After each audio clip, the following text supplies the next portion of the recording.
Marbot Story, menegakkan akidah, menjaga kemurnian sunnah. Baik, bismillah. Assalamualaikum warahmatullahi wabarakatuh. Innal hamdalillah nahmaduhu wa nasta'inuhu wa nastaghfiruh wa na'udzu billahi min shururi anfusina wa min sayyiati a'malina. Ma yahdihillahu fala mudilla lahu wa ma yudlil fala hadiyalah. Asyhadu an la ilaha illallah wahdahu la syarikalah wa asyhadu anna Muhammadan abduhu wa rasuluh. Wa qad qala Allah ta'ala fi kitabihil karim ba'da an a'udzu billahi minasy syaithanir rajim. Ya ayyuhalladzina amanu taqullaha wa qulu qawlan sadida yuslih lakum a'malakum wa yaghfir lakum dzunubakum wa man yuti'illaha wa rasulahu faqad faza fawzan 'azima. Wa qala nabiyyuna Muhammadin sallallahu alaihi wasallam fa inna asdaqal hadithi kitabullah wa khairul hadi hadi Muhammadin sallallahu alaihi wasallam wa sharrul umuri muhdatsatuha wa kullu muhdatsatin bid'ah. Wa qala man ya'is minkum, qala Rasulullah sallallahu alaihi wasallam, fa sayara ikhtilafan katsiran alaikum bi sunnati wa sunnatil khulafa' rasyidin al mahdiyyin abdu 'alaiha binawajib wa iyyakum wal muhdatsatil umur fa inna kulla muhdatsatin bid'ah wa kulla bid'atin dhalalah. Wa fi riwayatil ukhra qala Rasulullah sallallahu alaihi wasallam fi hadisihi taraktu fikum amrayni lan tadurru abadan ma tamassaktum bihima kitabullah wa sunnatu rasulih. Ittaqillaha haitsu ma kunta wa aqi sayyi'atal hasanah tamhuha wa khuluqin nas bi khuluqin hasanin rabbi shrahli sadri wa yassirli amri wa hlul 'uqdatam min lisani yafqahu qawli. Amma ba'd. Puji dan syukur mari untuk terus kita sanjung agungkan kehadirat Allah atas segala limpahan nikmat yang begitu agung, yang sangat banyak, yang kita tidak sanggup untuk menghitung dari setiap nikmat yang telah Allah Subhanahu wa ta'ala berikan kepada kita. Dan dengan semua nikmat-nikmat tersebut, alhamdulillah bi'idznillah sampai detik ini kita masih menjadi bagian dari hamba Allah Subhanahu wa ta'ala yang masih ingat kepada Allah, yang masih taat kepada Allah, yang masih mau melaksanakan perintah Allah dan terus berusaha untuk menjauhi larangan-larangan Allah Subhanahu wa ta'ala. Kalau bukan Allah tunjukkan kepada kita hidayah, kalau bukan karena Allah tidak menanamkan kepada diri kita rasa yang bisa membedakan mana yang baik dan mana yang buruk, yang tidak bisa membedakan mana yang halal, mana yang haram, maka kita hari ini sudah tentunya menjadi hamba Allah yang tersesat. Maka dari itu, para hadirin yang dimuliakan oleh Allah Subhanahu wa ta'ala, ketika hari ini kita masih mendapatkan nikmat hidayah, nikmatnya beriman kepada Allah, nikmatnya berislam, melaksanakan perintah Allah Subhanahu wa ta'ala, syukurilah. Karena dengan itu akan menjadikan kita selamat kembali ke asal di mana manusia dicipta, di surga. Karena sesungguhnya manusia itu adalah makhluk surga, bukan makhluk dunia apalagi makhluk neraka. Namun ketika manusia itu tersesat dengan kesesatan yang nyata, maka manusia tidak akan pernah sampai ke surga. Karena hakikat kesesatan yang sesungguhnya adalah ketika manusia kembali ke asal di mana dia diciptakan, namun dia tidak sampai kembali ke tempat ia diciptakan, yaitu di surga. Para jemaah ranting dingin kencana yang dimuliakan oleh Allah Subhanahu wa Ta'ala, untuk kajian kita malam hari ini adalah di pekan pertama yang sebenarnya ini jadwal Ustadz Syahid, karena beliau lagi mendapat nikmat berupa terganggunya kesehatan. Maka untuk malam hari ini kajian beliau saya gantikan, dan untuk jadwal saya nanti pekan depan kalau beliau sehat nanti beliau yang gantikan. Jadi lu kira kalau beliau masih sakit nanti bisa digantikan Ustaz Agus. Kalau saya sakit juga, dan ini kayaknya mulai sakit Ustaz. Ini sudah gatal-gatal tenggorokan ini. Tapi sudah kabul iyakan tadi ayahanda. Waduh, makanya kita nggak boleh ngomong iya. Kalau iya itu kalau nggak dilaksanakan dosa. Kalau iya itu pasti bisa. Tapi kalau insya Allah gitu tadi. Tapi kok nggak terucap insya Allah ayahanda. Jadi Bismillah. Untuk malam hari ini kita coba, karena ini sudah dekat dengan Ramadan, ini sudah menjadi adat kebiasaan para ulama, ya. Para ulama ini setiap, bahkan para ulama itu mengadakan tarikh Ramadan itu sejak dari bulan Rajab.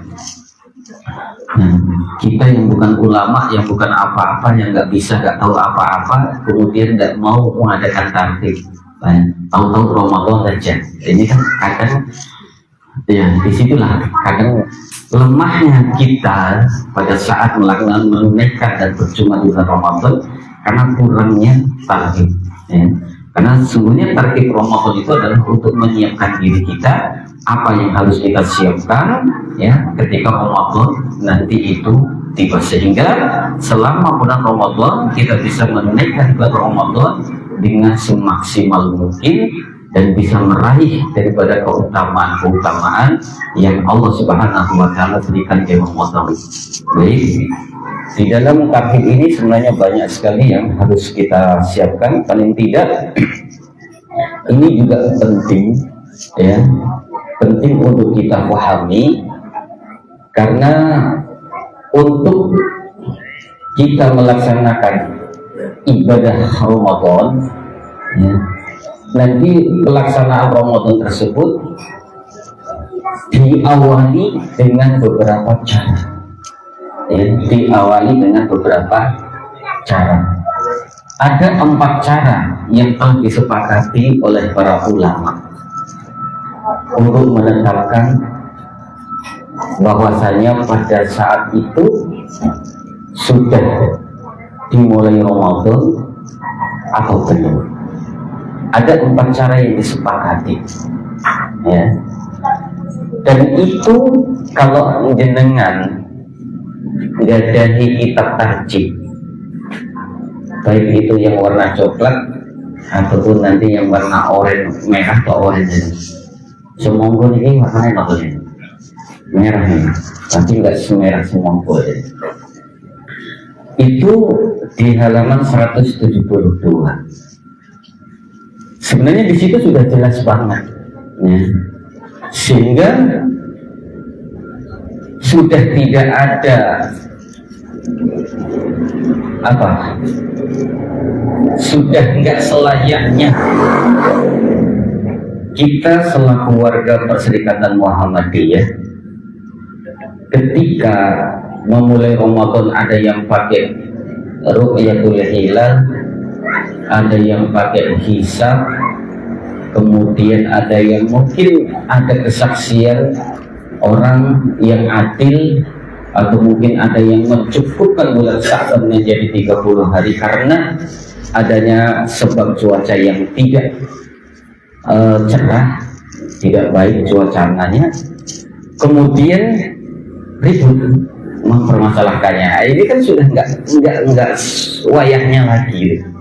Artinya kita sudah dibekali di Perserikatan Muhammadiyah sendiri, kita sudah mempunyai panduan yang ketika kita ngugemi berpegang teguh ya, sedikit saya mau belajar bahasa Jawa. Ketika kita memegang panduan tersebut, itu sajanya lurus gitu. Nggak ada nanti kita permasalahan. Baik, ini saya yakin tidak akan selesai untuk malam hari ini, tapi nanti akan dilanjutkan. Ya kalau bukan saya, mungkin nanti yang lainnya. Di dalam kitab tarjih nanti kita akan membahas bab kaifiyatus shiyam, tata cara puasa. Itu di halaman 172 ya, nanti dibuka ya di rumah kitab tarjihnya. Ini saya yakin semua punya. Di sana dijelaskan idza syahidta syahrul Ramadan, apabila engkau melihat atau menyaksikan syahrul Ramadan, bulan Ramadan, bi ru'yatil hilal. Di situ disebutkan yang pertama bi ru'yatil hilali au bi syahadatil adli au bi istikmalil sya'ban salasina yauman in ghoma au bil hisabi fasmu mukhlisun niyataka lillahi wa ajmi sauma qabla al-fajri. Titik, nanti ada lanjutannya. Di situ dijelaskan idza syahidta, jika engkau menyaksikan syahrul Ramadan, bulan Ramadan, baik dengan ru'yatul hilal, dengan cara menyaksikan atau melihat hilal bulan sabit, atau kalau di Malaysia itu disebut anak bulan ya. Atau yang kedua yaitu bi syahadatil adil, ada orang yang melihat kemudian dia jujur menyampaikan saya telah melihat hilal. Orangnya jujur, bisa dipercaya, bahkan mau disumpah, maka puasa ya. Au bistikmali sya'ban salasina yauman in ghoma, atau dengan menyempurnakan hitungan bulan Sya'ban menjadi 30 hari ketika terjadi cuaca yang tidak bagus, cuaca buruk, mendung, nggak kelihatan. Yang macam hari ini kan musim mendung ini. Nanti kalau pakai ru'yatul hilal, udah beberapa tempat nanti akan nggak kelihatan. Nah, kalau terhalang dengan cuaca, ya. Kalau mungkin syahadatul adil, orang yang melihat hilal, menyaksikan hilal kemudian bisa itu hari ini jarang deh. Apalagi kalau tanpa alat. Ya, kalau tanpa alat ini juga sulit banget, apalagi di Indonesia ini wilayahnya, teritorialnya ini nggak sama, kecuali dia ada di tengah lautan sana lepas, ya, sehingga dia bisa melihat, ya, atau di daerah di gurun.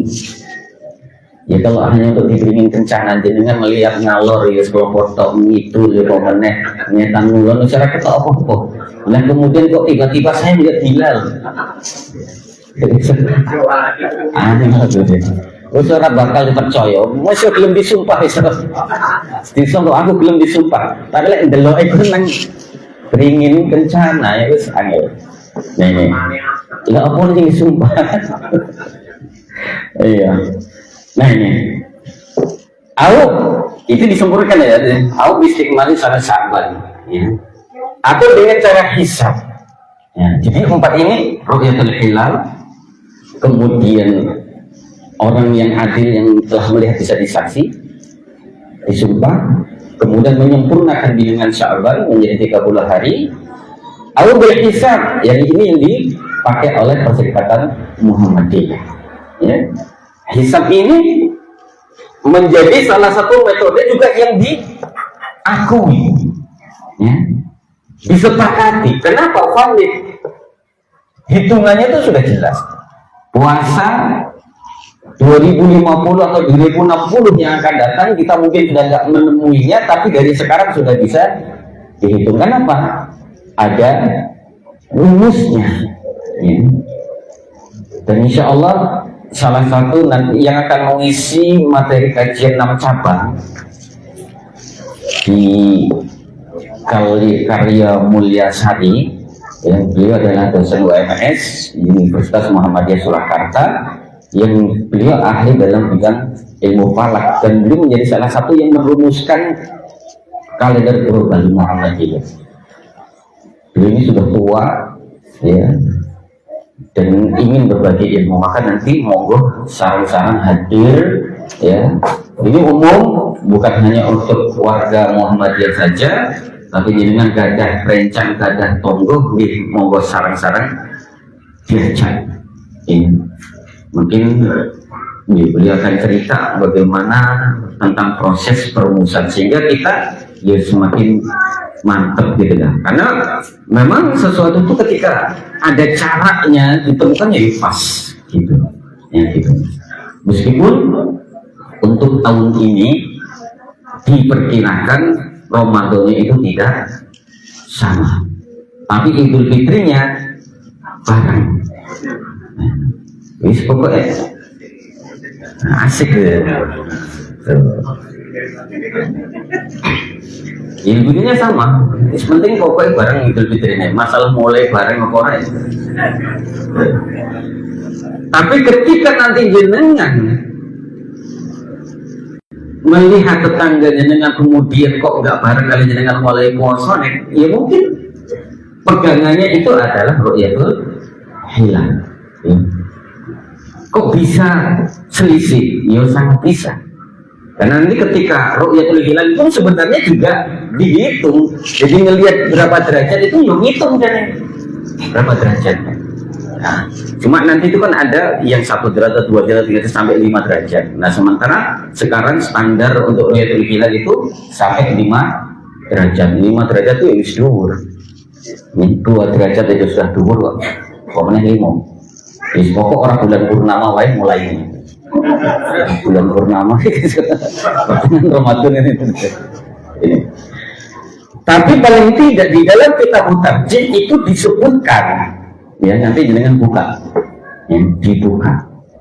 Bahwasanya salah satu untuk metode untuk menetapkan bulan Ramadan di situ disebut ru'yatul hilali au syahadatul aid au bi istiqmal syahrus sya'ban salasina yawman in ghammat wa bil hisab, dengan cara hisab. Gitu.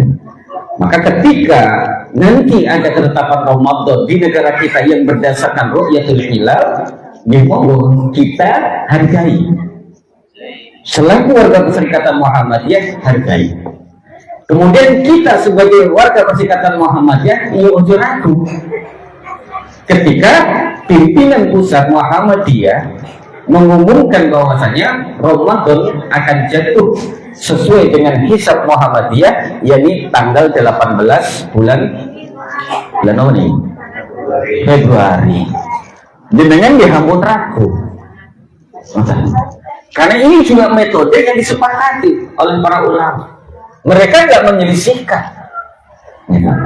Jadi kita nggak usah ragu.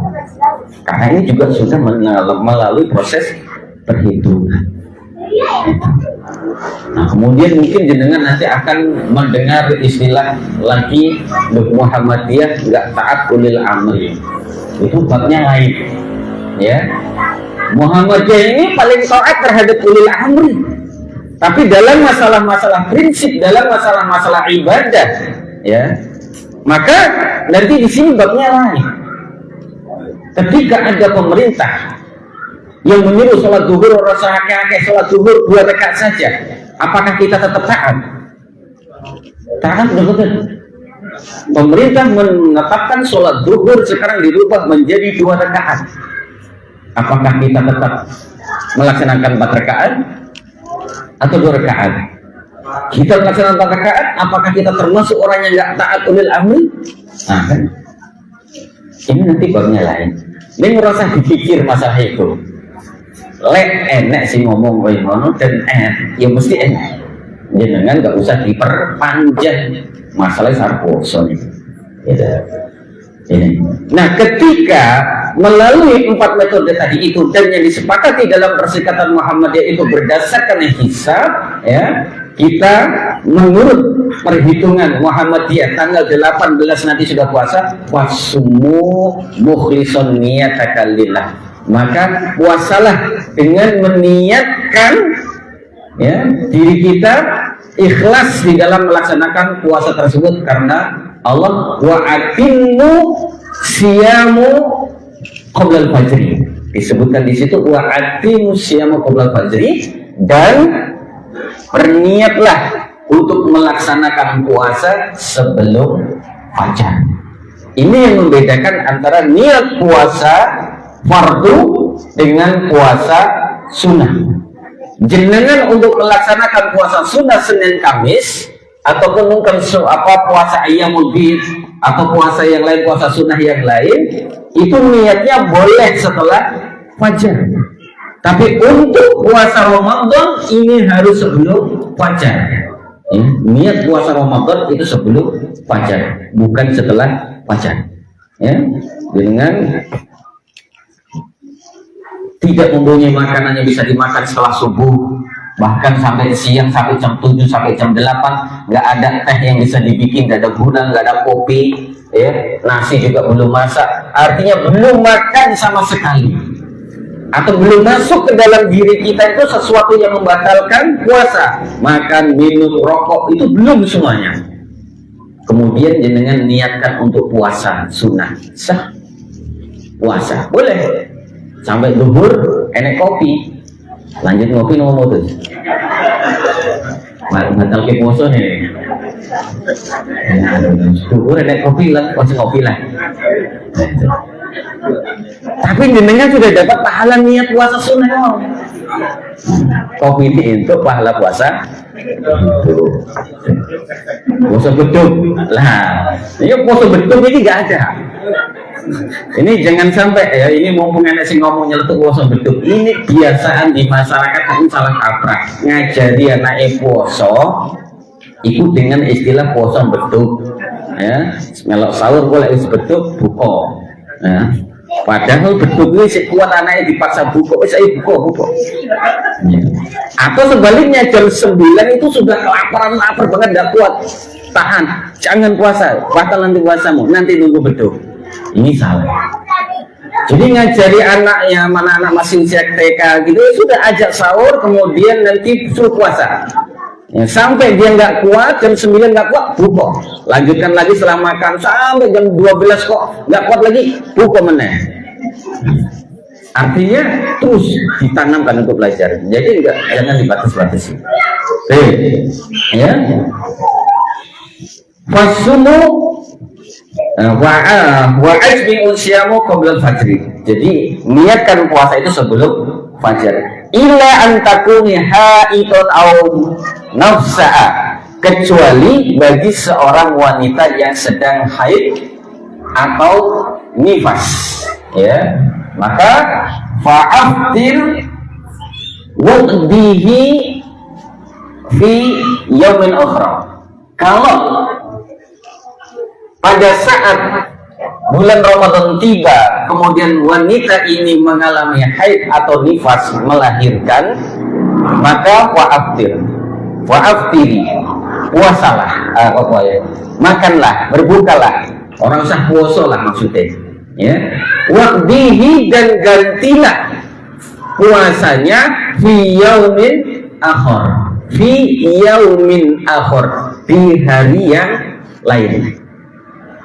Nah, wa in kunta maridon aw ala safarin, dan apabila engkau dalam kondisi sakit, aw ala safarin, atau dalam kondisi safar, ya, maka fa'alaikal, ya, maka hendaklah kamu diperbolehkan untuk apa? Iftar. Diperbolehkan untuk berbuka puasa dalam kondisi sakit atau dalam kondisi sedang melaksanakan perjalanan, ya. Waqdihi, dan gantilah, ya, sumakdihi, kemudian gantilah mutatabi'an atau mutafarriqun fi ayyamil ukhra. Di sini kalimatnya agak beda, ya.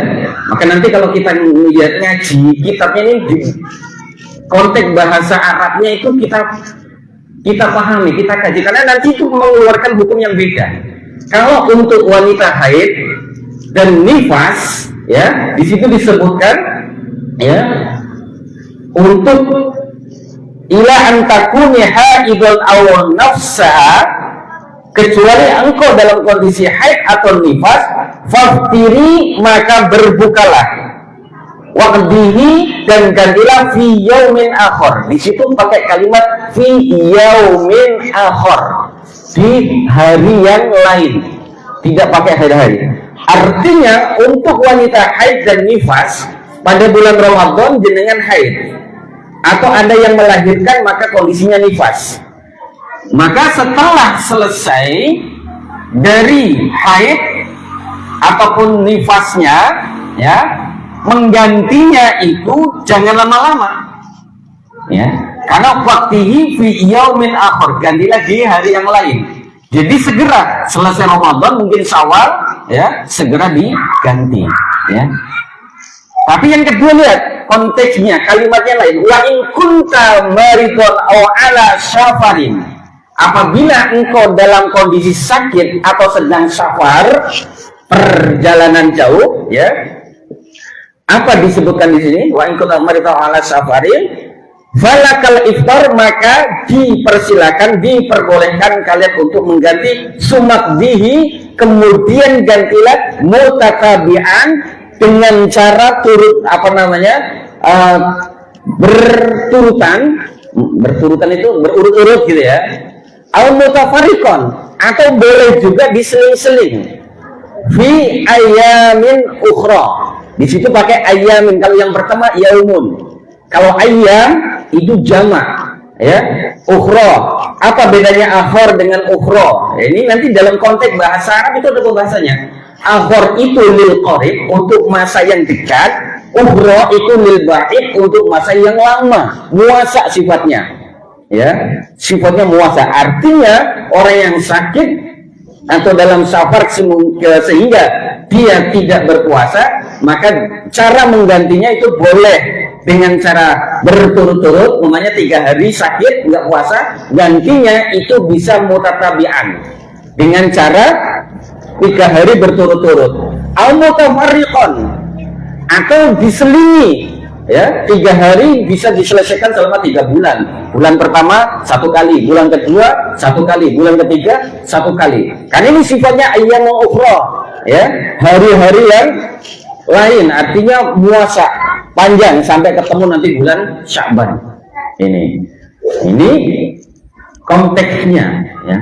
Jadi kenapa kita tarjih itu ditulis dengan bahasa Arab, kemudian di sampingnya itu nanti ada terjemahnya, agar kita di dalam memahami kitab tersebut itu konteks bahasa Arabnya itu juga dimasukkan, karena di situ ada pesan-pesan, ya, ada pesan-pesan hukum, ada pesan-pesan fikih, yang di situ ada perbedaan-perbedaan, ya.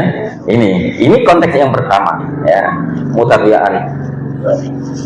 Wa in syaqqa 'alaika shaum, apabila engkau mengalami keberatan, ya, enggak mampu, ya, keberatan untuk melaksanakan puasa, li kibrika, disebabkan karena umurmu itu sudah tua.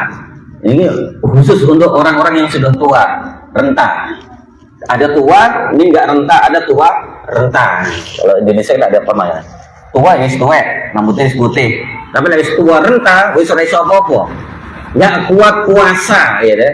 Ketika engkau mengalami syaqqah, ya, masyaqqah, ya, wa in kunta syaqqa 'alaika syiyam, apabila engkau mendapatkan masyaqqah, ya, kesulitan untuk melaksanakan puasa, lil kibrika, disebabkan karena engkau sudah tua renta, au maradin, atau sakit, ya, atau sakit muzminin la yurja bur'uhu, atau dia mengalami sakit yang menurut penjelasan medis secara dokter penyakit tersebut itu nggak bisa disembuhkan, nggak akan sembuh gitu loh.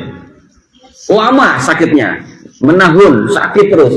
Di bulan Ramadan nggak kuat, di bulan Ramadan sakit, nggak kuat puasa. Di luar bulan Ramadan juga masih sakit karena nggak sembuh. Suruh puasa yang nggak kuat juga. Ya.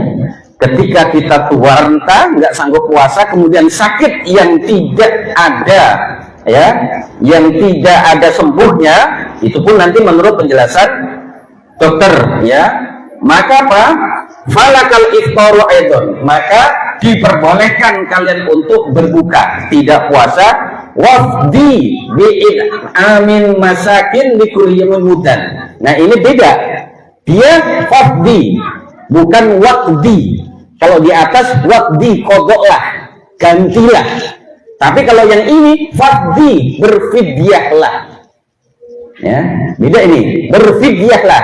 Orang yang saya ulangi Bu ya, orang yang sakit yang nggak ada kunjung sembuh, ya sakitnya terus, sakit terus, dan orang yang tua renta yang sudah nggak kuat puasa, wafdi bukan wakdi, berfidyahlah bi'id'amin miskin, untuk memberi dengan cara memberikan makanan, ya, orang miskin likuli yaumin mudan, setiap harinya 1 mud. Ini orang tua jenengan gadah mbah sing wis tuwek, ya, nggak kuat puasa, maka jangan suruh puasa, ya. Cukup jenengan keluarkan fidyahnya setiap harinya memberikan makan orang miskin mudan 1 mud. 1 mud itu kalau dikuskan atau ditakar ke apa kilogram ya, kalau beras kilo ya. Nah itu nanti para ulama, para fuqaha itu juga banyak ikhtilaf, perbedaan pendapat. Ya, minimal di situ kita jangan ngambil kurang dari 7 on, karena dari perbedaan yang banyak tersebut itu mulai dari 7 on terus sampai 1 kilo. Ada 7, ada 7,6, 7,8, terus ada 8. Nah ini di situ. Tapi jangan sampai kita ngambil yang kurang dari 7 on. Saya sampaikan yang pendapat yang paling sedikit ya, 7. 1 mud. 7 on. Jadi setiap harinya ngasih orang miskin sebanyak 7 on beras. Ya. Beras ini nggak disebut sama lauknya ini. Hanya 7 on saja. Kasih lauknya sebagai sempurna, yo afdol, ya. Yo afdol 7 on kasihkan. Boleh dalam bentuk beras, ya, atau juga dalam bentuk yang sudah matang. Ya. MBG juga ke MBG. Itu MBG itu bukan haknya orang miskin, itu haknya. Ya, sudah 7 on. Ya, setiap harinya 7 on, ya. Boleh nanti dirapel di awal, bisa juga nanti di akhir. Bahkan nanti menurut ulama kontemporer ini bisa diuangkan. Kalau diuangkan berarti 7 on itu berapa ribu. Beras pinten nih, beras sing apik ini 14. Berarti 7 on pinten kira-kira 10.000. Hah? 7.000. Yes, itu kali 30 sebulan. Nah, disiapkan duit gitu. Aslikur. Lek ngitung usahakan dilebihkan ya, coba pelit-pelit. Ini masalah yang bayar fidyahnya, orang bayar utang. Gitu. Dilebihkan bagus artinya gitu. Dilebihkan bagus. Nah, ini setiap harinya ya. Wa kadzalil hamilin wal irda'in, ya. Demikian pula lil hamil, untuk orang yang hamil di bulan Ramadan, wal irda'i, dan orang yang menyusui. Jadi orang yang hamil di bulan Ramadan, maka dia disifatkan kepada orang yang tua renta ataupun orang yang sakit lama tidak ada kunjung sembuh. Artinya bagi orang yang hamil, maka dipersilahkan dia berbuka, dia tidak mengqadha. Ini menurut tarjih, dia tidak mengqadha, tapi dia membayar fidyah. Satu harinya berapa, Bu? 1 mud. Demikian pula irda orang yang menyusui. Jadi sudah, orang yang hamil selama bulan Ramadan ganti, nggak puasa, nggak mengganti lagi di luar bulan Ramadan, tapi cukup keluarkan fidyahnya 1 mud. Ya, wa kadzalil hamli wa irda'in. Ini dinisbatkan kepada orang yang tua rentang tadi itu. Maka jenengan ibu lek mboten purun puasa setiap bulan Ramadan, kuncinya apa? Hamil. Oke, leres niki Pak. Ya. Maka nanti ada seorang wanita yang 30 tahun nggak pernah puasa sama sekali. Kenapa? Karena setiap tahun hamil. Ini. Jadi setiap tahun hamil, setiap tahun hamil. Bulan Ramadan, setiap bulan Ramadan hamil, setiap bulan Ramadan hamil. Jadi seorang puasa, oke. Bayar fidyah. Gitu. Wa irda'in, demikian pula orang yang menyusui. Nah, nanti ketika kita lihat ikhtilaful ulama terhadap masalah hamil dan menyusui, nanti itu khusus untuk hamil dan menyusui, itu nanti ada ikhtilafnya. Kalau kita nanti mau mencoba kaji pendapat-pendapat yang lain, ikhtilafnya di mana? Nanti di situ untuk orang yang hamil dan menyusui itu dibagi menjadi 3. Ya, ini kalau kita nanti kaji pendapat-pendapat yang lain, artinya kita memahami pendapat yang lain agar kita nggak nyalahkan gitu loh maksud saya. Ya, pendapat yang lain bagaimana? Nanti untuk orang yang hamil atau menyusui, dia tidak puasa karena dia tidak kuat. Ya, ketika dia tidak puasa itu orang hamil dan menyusui, ketika dia puasa, memaksakan puasa, itu membahayakan dirinya dan bayinya. Ya, ingat, ketika dia paksakan puasa, itu membahayakan dirinya dan bayinya, maka apa yang dia lakukan? Maka enggak usah puasa, cukup dia membayar fidyah. Enggak usah puasa, cukup dia membayar fidyah. Ini kalau dia hamil ataupun menyusui, kemudian dia nekat nggak puasa, ya, nekat puasa, tapi dengan puasa itu membahayakan dirinya dan bayinya, maka tidak usah puasa. Nggak boleh kita puasa, cukup bayar fidyah. Ganti boten puasa. Yang pertama. Kemudian yang kedua, ketika orang yang hamil dan menyusui ini, ya, dia berpuasa, dengan puasanya tadi itu membahayakan dirinya, ya, tapi tidak membahayakan bayinya. Hanya membahayakan dirinya saja, tidak membahayakan bayinya. Maka dia boleh pada saat itu tidak berpuasa, tapi nanti dia mengqadha. Ya, dia mengqadha. Dia tidak bayar fidyah tapi mengqadha. Ya, karena bayinya ini nggak membahayakan, dia puasa yang nggak kuat cuma dirinya, tapi bayinya biasa-biasa saja. Nah, yang ketiga, dia berpuasa itu membahayakan bayinya, dirinya nggak bahaya. Sebenarnya kalau puasa kuat, nih bayinya ini nggak kuat, bermasalah di bayinya kalau dia nekat puasa, ya. Maka dalam kondisi tersebut dia boleh tidak puasa, ya, tapi nanti dia di luar Ramadan setelah bayinya sehat, dia harus mengqadha dan membayar fidyah. Dua yang dia lakukan. Ini fikih, indahnya fikih di situ. Tapi kalau jenengan ya kembali ke tarjih, ya namanya kan pendapat para ulama. Ya, di tarjih cukup orang yang hamil dan menyusui itu dinisbahkan kepada orang yang tua renta dan sakit yang tidak ada kunjung sembuh. Maka apa yang dia lakukan? Cukup membayar fidyah. Pilih yang bunti.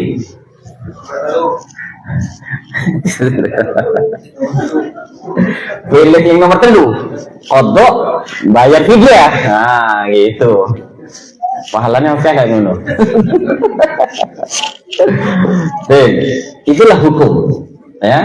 Awas. Ini hukum saya sodorkan seperti ini, saya jelentrehkan semuanya, ya. Kalau sesuai dengan kitab tarjih sudah jelas, kemudian kitab-kitab yang lain pendapat seperti itu. Yang selanjutnya, jangan salahkan ustadznya. Ini sak kaji begini, Ustadz Jainal ini tinggi toh, nanti sih nggak ikuti. Ya, ini nih kita bahas bikin ini dengan ayahanda, kita sengaja begini supaya Pak, pertama wawasan kita harus luas, fikih itu kudu luas Pak, jembar ombo, ya. Karena namanya hukum itu nanti dari negara, kalau kita bicaranya sekupnya dunia, itu nanti beda-beda. Perbedaan itu nanti juga akan perbedaan masalah fikih itu juga nanti dilihat dari internal wilayah atau negara. Contoh masalah zakat fitri, gitu. Zakat fitri di Saudi sana zakatnya pakai apa? Atau pakai beras? Tuku beras nang Indonesia baru bawa balik rono. Ya. Artinya perbedaan ini itu nanti terjadi itu karena faktor wilayah. Ada seperti itu, ya. Termasuk juga ketika Rasulullah berkunjung, ya, ke negaranya sahabat ini, pernah Rasulullah satu ketika itu disuguhi makanan yang berupa dimakan zob, ya, kalau dalam bahasa fikihnya itu. Zob itu semisal serupa dengan biawak. Rasulullah tidak pernah makan itu, tapi di daerah sana dimakan. Artinya perbedaan-perbedaan seperti itu terjadi kadang karena faktor wilayah. Nah, di sini kita bisa simpulkan kalau kita sudah bahas masalah fikih itu nanti akan ketemu yang namanya furu', ya, perkara furu'iyah, cabang beda-beda, ya. Maka semampu mungkin, sebisa mungkin kita harus pahami itu sehingga Pak, hati kita itu tenang. Jangan sampai kita tidak paham masalah ini, ribut. Termasuk juga satu lagi, saya sampaikan ini penting, ini sebenarnya topik panjang gitu, ya. Di bulan Ramadan harusnya kita itu, ya, hidup ayam tentrem rukun dengan sesama muslim, tidak ada keributan, tidak ada pertengkaran. Harusnya, ya. Tapi ini juga nanti kadang akan muncul sebelum Ramadan, biasa-biasa saja guyonan, guyub rukun, nggak ada permasalahan. Begitu Ramadan tiba, musuhan. Gara-gara apa? Puasane ora bareng. Gara-gara apa? Terawih sing siji 22, sing siji 44. Ribut akhirnya. Hanya masalah sholat tarawih. Sebelum sholat tarawih biasa-biasa saja, setelah sholat tarawih malah ribut. Kok bisa itu terjadi? Gara-gara orang ngaji, Bu. Gara-gara ini tadi kita membataskan diri kita kepada pemahaman yang kita pahami saja. Nggak mau coba membuka apa yang dipahami oleh saudara kita. Padahal kalau masalah sholat tarawih ini sebenarnya sudah tuntas. Mau yang 443 ataupun yang 223 ada dasarnya nomor berapa nih, Bu? Ada dasarnya, sumbernya sama-sama saking bujuni Nabi. Yang riwayat 443 itu dari istri Nabi yang siapa namanya? Aisyah. Jadi Aisyah ini nggak pernah, ya.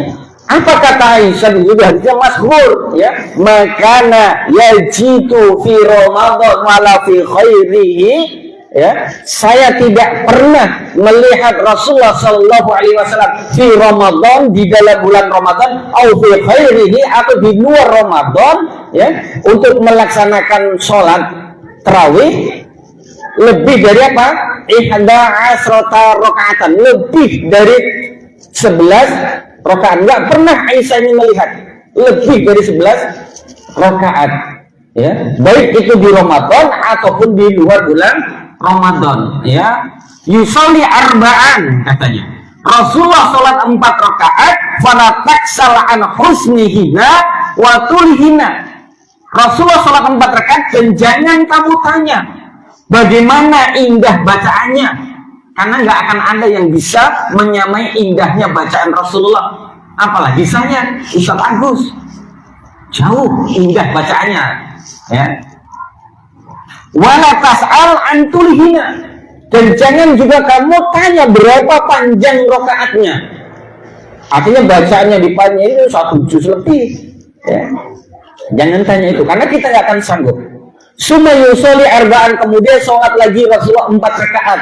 Wala tasalan husnihinna wa tulihina, dan jangan engkau tanya indahnya bacaannya dan panjang bacaannya, ya. Summa yusolli salasan, kemudian setelah itu Rasulullah sholat 3 rakaat sholat witir, 4-4-3. Ini dari Aisyah, ya. Nanti lagi Hafsah, cuma nanti dalam riwayat lain juga Zainab, yang beliau juga istri Rasulullah, ya. Ketika Rasulullah sholat di tempat Hafsah bersama Hafsah, maka berapa sholat yang dilakukan Rasulullah? Ya, apa kata Allah? Sholatul lail masna-masna, ya. Sholat lail itu 2-2, kemudian 3, ya. 2-2, ya, 2-2, kemudian 3. Jumlahnya 11 juga, ya. Tapi belakangnya 2-2, ya. Ini sama-sama istri Nabi. Nah, Rasulullah Shallallahu Alaihi Wasallam ketika dia mengajarkan sesuatu hukum, nanti itu dilihat. Makanya ketika para sahabat itu bertanya, ya, kepada Rasulullah, "Ayu Islamil khair," ya, apa yang paling bagus di dalam Islam? Jawab Rasulullah itu beda-beda, ya. Dilihat dari siapa yang menanya. Dan ketika Rasulullah sholat di rumahnya Hafsah, yang diikuti oleh Hafsah, ya, itu juga sama. Rasulullah bisa jadi, ya, ini bukan berarti kita Hafsah ini lebih lemah daripada Aisyah, ya, tapi ada pesan-pesan tersendiri. Nah, ini yang dilihat langsung oleh istri Nabi. Nah, maka disinilah nanti menjadi berkembanglah sebuah hukum, ya, bahwasanya sholat tarawih itu ada yang 4-4-3, ada yang 2-2-3.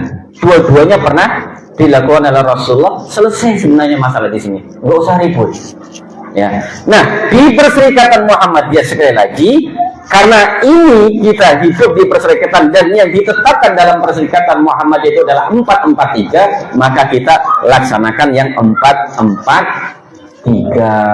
Ngoten. Wis kesuwen, podo-podo swelase, Bu. Suwen yang di mau loro-loro 3-4-4-3, iya podo swelase. Jadi ini yang harus kita lakukan. Ikutin, ya, apa yang menjadi amanah Perserikatan Muhammadiyah. Tapi saya ingin ketika kita ngaji fikih ini, marojik kita, ugeman kita, pegangan kita itu jelas kita tarjih, dengan kita tidak menyalahkan yang lain, supaya kita dewasa di dalam bermasyarakat. Nah, ini habis waktunya, kita belum bahas yang lainnya, ya. Tapi paling tidak di sini, Bu, ya, saya ulangi lagi, saya kasih rangkuman. Jadi ketika kita menemukan atau menyaksikan bulan Ramadan dengan 4 cara tadi itu, ya, bisa dengan cara ru'yatul hilal, bisa juga dengan mendengar kesaksian orang yang menyaksikan kemudian dia jujur dan mau disumpah, atau bisa juga dengan menggenapkan bulan Sya'ban yang 29 hari menjadi 30 hari karena kondisi cuaca yang nggak baik, atau dengan cara hisab yang memang ini dipegang, diambil oleh Muhammadiyah, maka puasalah.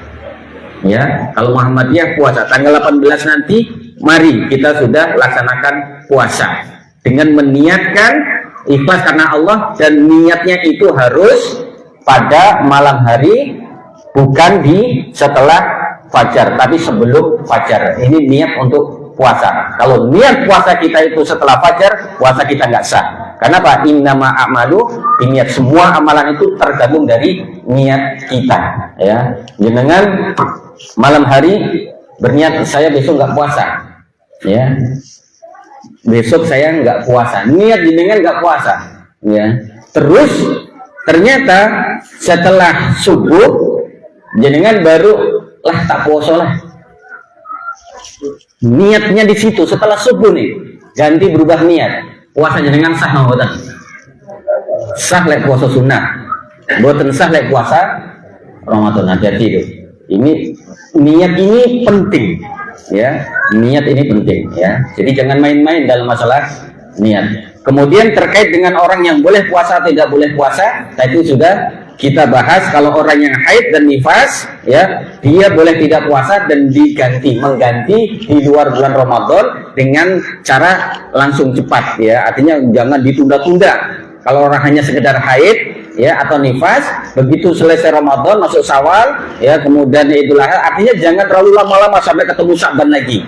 Nah, tapi nanti untuk orang yang safar ya untuk orang yang sakit, orang yang sedang perjalanan jauh ya, itu nanti boleh diganti dengan cara berturut-turut atau dengan waktu yang cepat, atau bisa juga nanti agak dilonggarkan. Karena ini beda ya.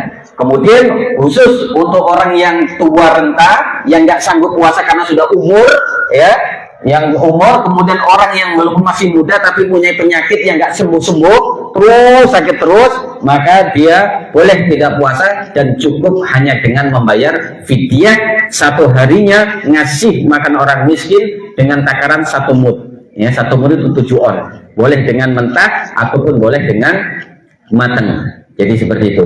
Nah, kemudian untuk orang yang tua renta ya, untuk orang yang hamil dan menyusui sebagaimana yang dijelaskan dalam kitab Tarjih, maka dia disamakan kepada orang yang tua renta tadi itu, atau orang yang sakit tidak ada kunjung sembuh, cukup dia membayar fidyah setiap hari itu 1 mud selama 1 bulan. Paham Bu ya? Itu saja. Ini untuk tarhib kita, nanti mungkin masih akan dilanjutkan. Ini katanya mau ada kajian Ayah Dastino, ini jadinya tanggal berapa? Bulan berapa? Hah? Udah korang sikil gitu. Tanggal berapa? Tak dulu, tanggal apa? Beliau telepon saya, suruh gantiin beliau tanggal 8, tapi di Masjid Darussalam Sidomulyo. Lah iya, tanggal tanggal 8 itu. Berarti kalau lah nggak ke Lampung Tengah, tetap nggak jadi karena tanggal 8 itu di Sidomulyo harusnya.